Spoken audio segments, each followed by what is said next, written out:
Puts up a tough shot. Bounces around. Goes in at the buzzer. Working it down to 2-1. A deep three. Oh! It's population. That's how you win a game. It's population. We hustle every day to find picks. You can tell us if you want to get rich. It's population. We rob an underdog and prize picks. We the best in this biz. You ain't telling us shit. It's population. We love making money quick, fast. Cooking up a team card. The whole crew about to smash. It's population. We do it for the fam, so everybody let's cash. The dopest team you ever seen. Winning money, stacking G's. Bookies setting traps, but they'll never catch me. Some people get addicted like rats to the cheese. But I got one obligation to bring Johnny to his knees. Holding back the props till the morning he knows. They'll be fishing in the shack, plotting nukes with the pros. Only withdraw, never reload. Elevated them up, amigos. We go with honest, we seeking the bloods. We know when a fucking cheat code. Party that I'm sweating, they can't be good for my health. Some might call it making bets, I call it investing in myself. I'm picking props like stocks. Population for the win. Got my sips in by the buzzer now. Let the games begin. Unbelievable. Just happened. He did it. It's population. It's population. It's population. We do it for the fam, so everybody let's cash.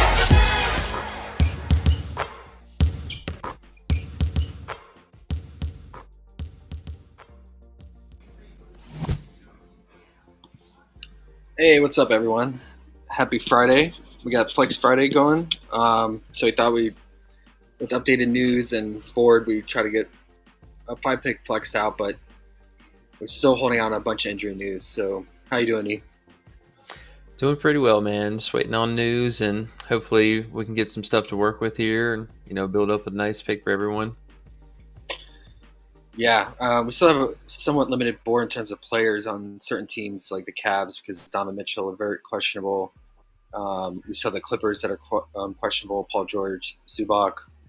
I think there's a other long laundry list of questionable tags pending. So these are going to be the best plays we can work with, but we're going to probably come up with better plays once the news drops and we get a full player board for each team and come up with another 5-pick flex in our Discord and share with the community. So let's start right away. I think you had interest in Vooch's RA. I totally get it. The Bucks are like bottom 3 in pick and roll handoff defense, and that's why they give up a lot of threes. And he's involved with pick and roll with Kobe White and DeRozan at times too. So do you have any other thoughts or rationale behind that or reasons why you liked it? Yeah, so in the 3 previous games already, he averaged 16 RA in all 3 of the games. Just, absolutely crushed his rebound and assist. And, honestly, I think for him, I'll probably have a hedge play with his first half PRA as well to get access to that shooting upside.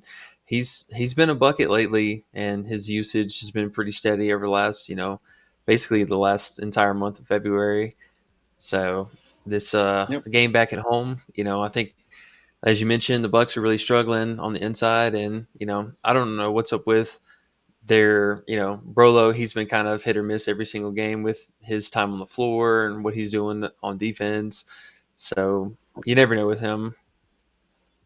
Yeah, and I think it's good value right now. And just looking to see if there's any bump potential. On DK, it's minus 135 in the over. Bet MGM minus 135. So it could move for sure if it gets near that minus 140 range. So decent value there.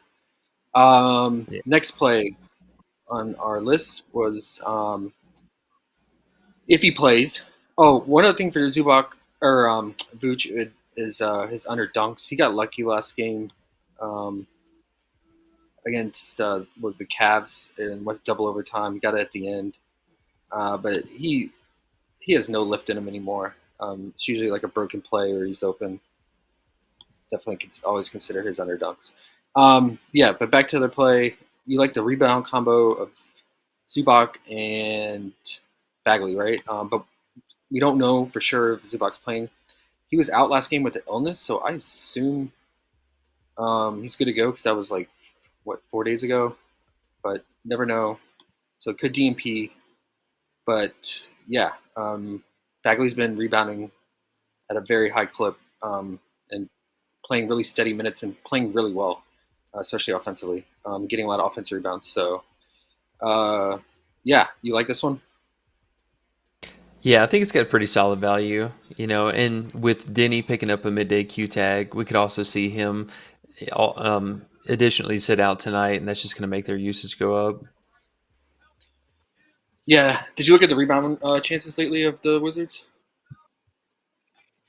Yeah, it's been a lot between Bagley here and then a little more so lately for Kuzma, which, to be expected for him. He just kind of plays smart basketball.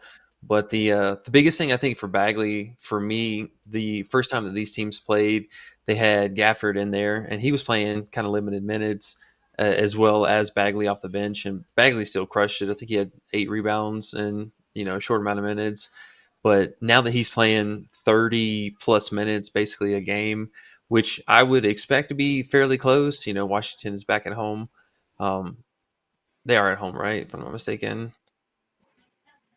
Double check. Or no, they're on the No, road still. they're on a road trip right now because they just played the Lakers and crypto, so they're going to stay there. Yeah. Yeah. But I mean, honestly, the Clippers, they're not really scaring anybody off right now. So I would expect him to be out there for a good solid 30 plus minutes. And I mean, he's been really solid on the glass. So I think there's upside on both sides for the two of them.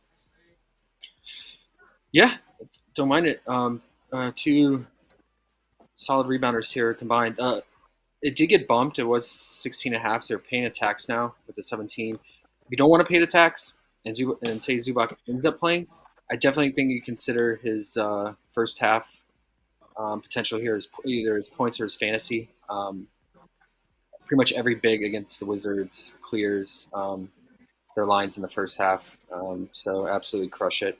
While Bagley has been super productive offensively, he is really bad defensively, and the Wizards all season have been bad as a collective team defending the paint. So I definitely wouldn't mind taking a stab at his first half fantasy as well as an alternate play. Okay, the next play, we wanted Brandon Ingram's free throws. Talked about it last night. Well, sure enough, we didn't get it, right? And that's for good reason. We only have Zion, so I mean Zion's definitely going to get fouled, but man, you cannot trust his free throw shooting at all. He can be really bad on the line. So much rather have Ingram. Maybe they'll post it, but it's looking doubtful. But other play you were considering was Siakam's assist at 3.5. It's still at. Do you like it? Yeah, I think it's still, very much in play. It's good for the 2-to-1 ratio, potentials to conversions that he's been doing. And it seems like he's been playmaking a little bit more on the road. I think that they're going to continue to rely on the three-point shooting to pull ahead and keep in this game with them like they did this last one. And, I think for him, and his history is pretty solid against them too. He averages about 4.5 assists per game. So everything's just kind of lining up for them as hopefully they can stay in it and keep us 4 quarters. But even still, it's something he can get done in, like 3 quarters. Yeah.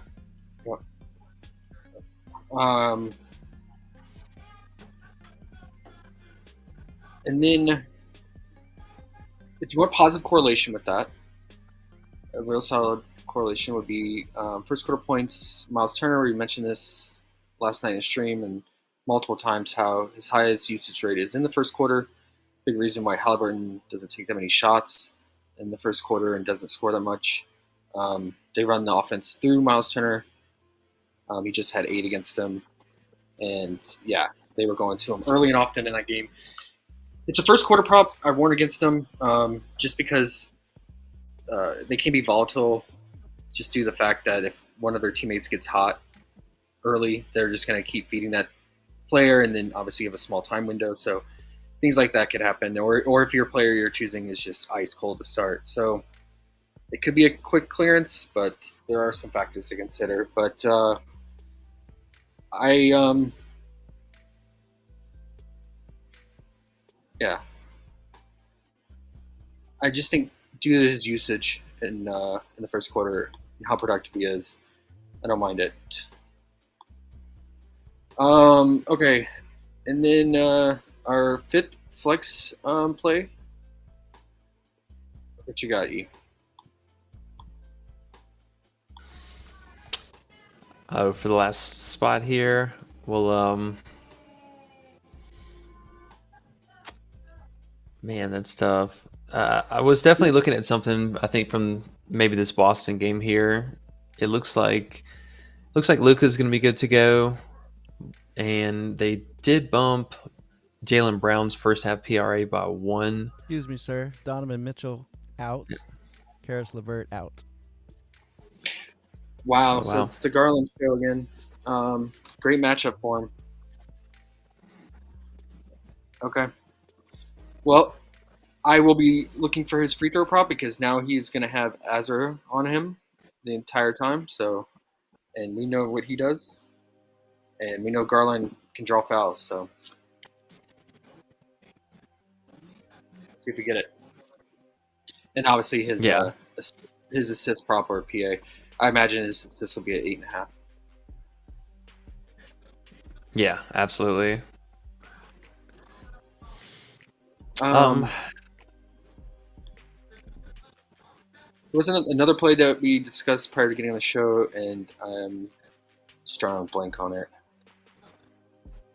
But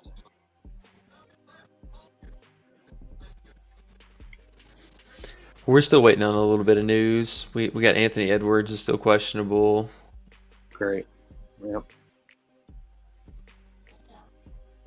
De'Aaron Fox as well. I believe he went through shoot around this morning. Yeah, he went through shoot around, so we'll keep an eye out for that. Okay. No need to force it, but at least there's some 4 plays to help build a 5-pick for Flex Friday,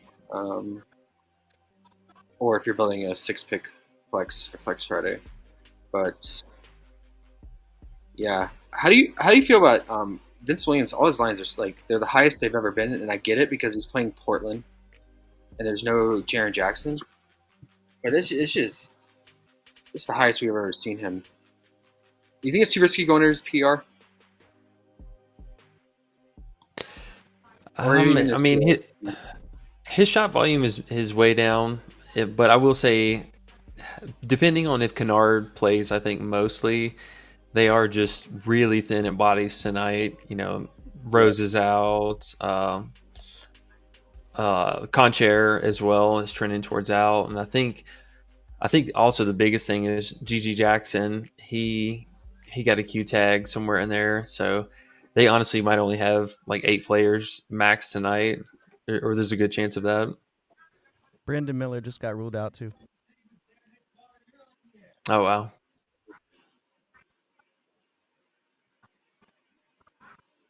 All right. So more shot volume for Bert Miles and Trey Mann. I will say, just in anticipation of PrizePicks moving stuff, they had Micic, his assist was at 4 flat. I would expect them to bring it back at 4.5, and I think now with Miller being out, he's gonna exceed somewhere definitely over the 20-minute marker. He's been down a little bit over the last couple of games, but he's been ball handling a ton in the limited time that he's playing. So keep an eye if they put that back at 4.5. I think it's very much in play. Okay. Yep. And it looks like they bumped Maxi's assist. So yeah, we're just gonna have to wait for a lot of props to come back and wait for the news. But so we have to work with here, and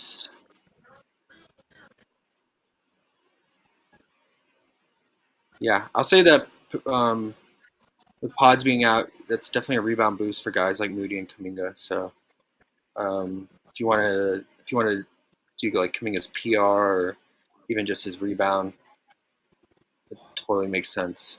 His pods accounted for so much on the glass. And being that their flight got in so late, like 7 a.m. or 6 a.m., Kuminga, he's young. It shouldn't affect him as much as the vets like Draymond and Steph. So I like it. I wouldn't mind that. Let's see what his PR is at. And Seth Curry will start for Brandon Miller today. Okay.